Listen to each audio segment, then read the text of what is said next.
ब्रह्मांड के समस्त योद्धाओं को परास्त करने के बाद करोड़ीमल अब स्वयं को अपराज्य मानने लगा।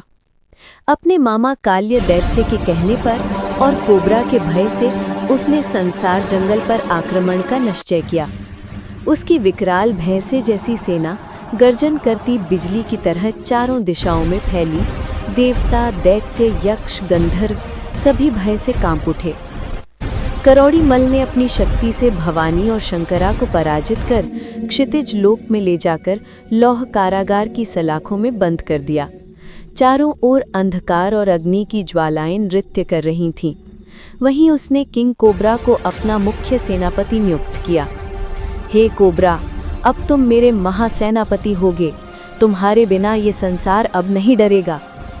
कोबरा ने भव्य नम्रता से कहा, हे करोड़ीमल, मैं तेरी शक्ति का सम्मान करता हूँ, पर मेरा गुरु सदैव दिव्य पुरुष भवानी रहेंगे। याद रखना, मैं तेरे अधीन हूँ, तेरे अधर्मी कर्मों का साथी नहीं। भवानी और शंकरा कारागार में बैठे थे। शंकरा ने कहा, गुरुदेव, क्या अब संसार का अंत निश्चित है? भवानी मुस्कुराए। उनकी आंखों में अपार शांति थी। नहीं पुत्र, जब तक सत्य का दीप जीवित है, अंधकार अमर नहीं।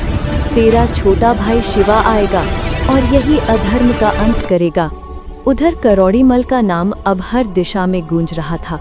देवता और दैत्य सभी झुके हुए थे, किंतु लाल सागर से महाबली लल्लरा ने संसार जंगल में प्रवेश किया। उसने अपनी विराट सिंह सेना का चक्रव्यूह रचा। उसी समय गजराज ने कहा, हे महाबली लल्लरा, अभी समय नहीं आया है। भवानी ने करोड़ीमल का वध न करके शिव के वचन का मान रखा है, पर समय बदलेगा और साथ ही धर्म का सूर्य पुनः उदित होगा। लल्लरा ने शांति से अपनी सेना को रोका और प्रतीक्षा करने लगा। 3 वर्ष बीत गए और तब कैलाश पर्वत से उठी एक दिव्य ज्योति। वो था शिव पुत्र शिवा, स्वर्ण पंखों वाला, दिव्य प्रकाश में नहाया हुआ, जिसके शरीर से सूर्य की किरणें झलकती थीं। उसका स्वरूप लाल बिजली सा दे दीप्यमान, सिंह का मस्तक, सांड का शरीर और दिव्यता का आभा मंडल। शिवा ने अपनी माता सत्यवती और चाचा लल्लरा के चरण स्पर्श किए। जब उसने करोड़ीमल, भवानी, शंकरा और कोबरा की कथा सुनी, उसका हृदय ज्वालामुखी की तरह फट पड़ा। हे माँ, मैं प्रण करता हूँ, जब तक उस अधर्मी करोड़ीमल का अंत न कर दूं, इस चेहरे पर मुस्कान नहीं लाऊंगा। सत्यवती ने कहा, पुत्र, करोड़ीमल को कोई साधारण बल नहीं रोक सकता। उसे केवल शतरंज शंख से ही हराया जा सकता है, जिसे स्वयं महादेव ने रचा है। शिवा ने उत्तर दिया, यदि वो शंख शिव से ही मिला तो मैं उनकी तपस्या कर उसे प्राप्त करूंगा। और फिर शिवा चला बर्फ के समुद्रों की ओर। वहां उसने 2 महीनों तक निराहार निर्जल होकर ओम नमः शिवाय का जाप किया।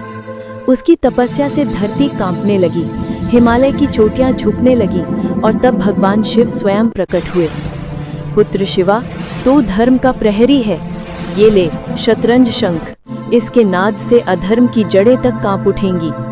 शिवा ने शंख लेकर प्रणाम किया और अपनी सिंह सेना, गजराज, लल्लरा और अद्भुत जीवों, सांड, भेड़, अजगर और चीतों की सेना के साथ आकाश में उड़ चला। क्षितिज उसकी गर्जना से थर्रा उठा, धरती हिलने लगी, पर्वत पिघलने लगे। सुनो करोड़ीमल, अब अधर्म का अंत समीप है। जहां भवानी का नाम है, वहां अंधकार टिक नहीं सकता। आकाश में बिजली गिरी।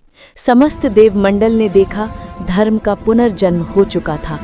शिवा आगे बढ़ा और ब्रह्मांड में पहली बार करोड़ीमल का भय कांप उठा।